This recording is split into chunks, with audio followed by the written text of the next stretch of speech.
Jadi dalam akuntansi manajemen di lingkungan bisnis ini sangat diperlukan karena sebagai alat kritis dalam meningkatkan kesuksesan perusahaan.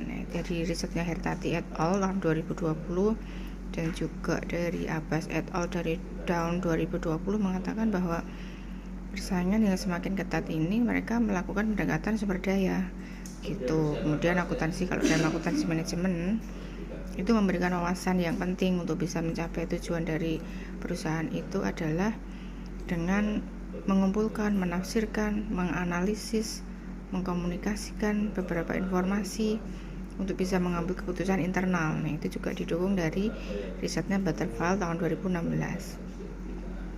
Sedangkan untuk akuntansi keuangan ini fokusnya pada laporan keuangan yang digunakan oleh pihak eksternal ya. Itu kalau akuntansi manajemen berfokus pada laporan internal untuk membantu manajer dalam merencanakan program kerja, kemudian program itu dilaksanakan dengan baik. Setelah dilaksanakan kemudian dievaluasi, dikontrol seperti itu. Nah, akuntansi manajemen ini membantu unit bisnis maupun perusahaan itu bisa mengidentifikasi, memahami biaya dan juga pendapatan di pasar maupun di operasi internasional seperti itu, sehingga bisa membuat keputusan strategis. Nah, di era informasi saat ini dalam pengambilan keputusan yang berbasis data semuanya memang membutuhkan suatu sistem yang terintegrasi ya. Kemudian bagaimana akuntansi manajemen itu bisa memberikan data keuangan dan juga data-data operasional yang bisa digunakan untuk membuat keputusan yang tepat ya, untuk menetapkan harga, bagaimana menentukan harganya, bagaimana menentukan produk-produk baru seperti itu. Nah, dalam dunia bisnis itu kita harus bisa mengambil keputusan secara tepat ya. Apalagi misalnya produk yang kita miliki, perusahaan ataupun unit bisnis yang memiliki usaha dalam bidang, mungkin contohnya bidang kuliner. Nah, siapa pasar kita? Itu pasarnya siapa? Baru nanti menentukan produknya seperti itu.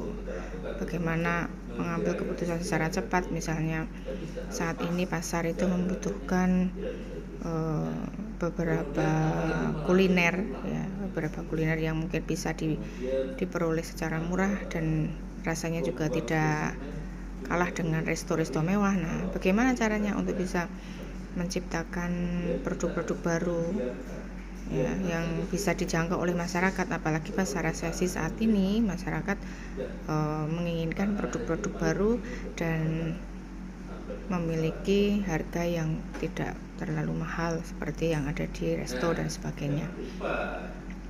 Kemudian misalnya dalam unit bisnis resto yang sudah kelas, misalnya kemudian resto-resto yang sudah mempunyai nama, kemudian beberapa kuliner yang ada di hotel berbintang, itu biasanya kan harganya mahal. Nah, bagaimana mereka bisa menjual produknya dengan harga yang tidak terlalu mahal sehingga bisa menjangkau masyarakat ya. Jadi pasarnya itu siapa gitu.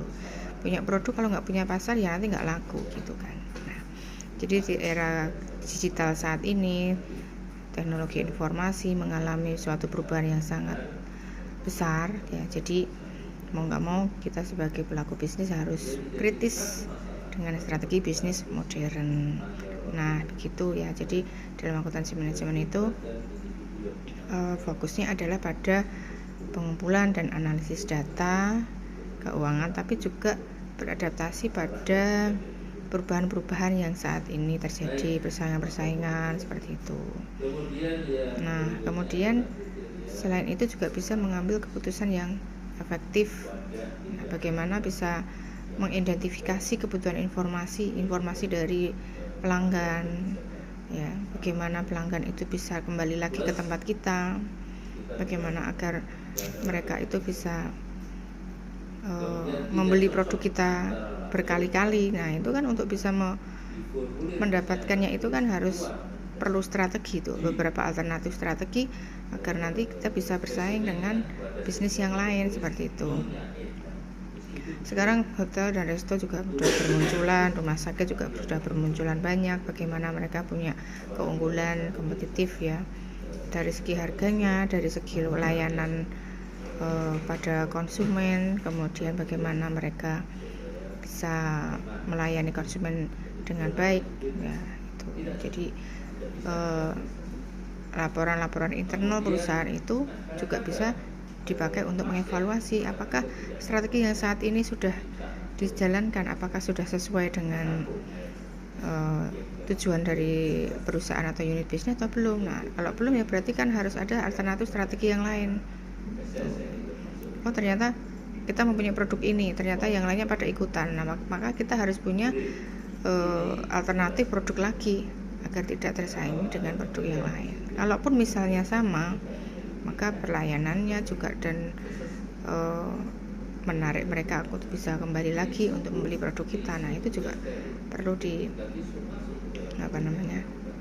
dikaji ulang lagi, dievaluasi lagi alternatif strategi apa begitu.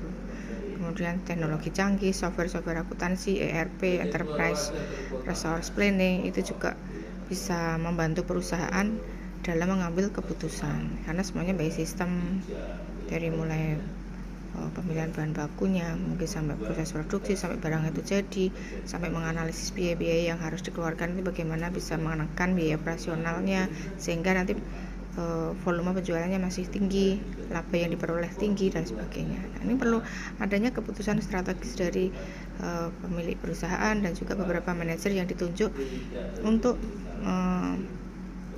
meningkatkan efektivitas dalam organisasi. Nah, jadi peran teknologi informasi itu juga penting.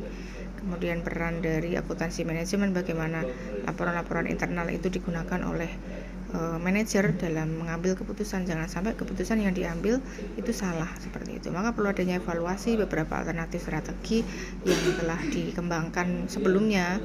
Nah, pasti itu harus bisa diteliti, mana yang efektif, mana yang bisa meningkatkan penjualan, mana yang bisa diinginkan oleh konsumen dan sebagainya. Nah, itu ringkasan dari saya. Nanti akan saya buatkan lagi ringkasan berikutnya. Terima kasih.